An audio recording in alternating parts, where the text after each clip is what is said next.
Welcome to our channel. Today we how to authenticate Wrike API using bearer tokens. Quick tutorial step by step clearly. To authenticate the Wrike API using bearer tokens, first, ensure you have registered your application with Wrike.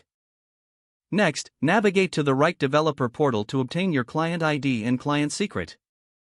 Once you have your credentials, open your preferred API client or Postman. Select the Authorization tab in your API client. Choose the OAuth 2.0 option from the list. Enter your client ID in the designated field. Input your client's secret in the appropriate field. Next, you will need to specify the token URL provided by Wrike.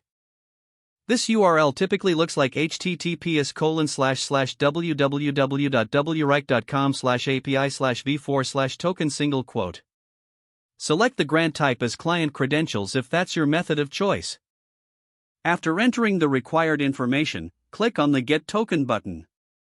The API client will then request the token from Wrike. Once the request is successful, you will receive a bearer token in the response. Copy this bearer token for use in future requests. Now, head over to the headers section in your request. Add a new header with the key authorization. Set the value of this header to bearer followed by a space and then your copied token. You are now ready to make authenticated requests to the Wrike API. Test your setup by making a sample API call, like retrieving a list of tasks. If everything is set up correctly, you should see a successful response with the requested data. If you encounter errors, double-check your client credentials and token format.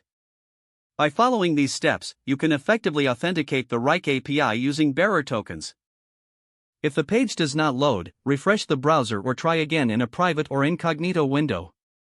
Make sure you are using the correct email address, then retype it carefully to avoid small typos.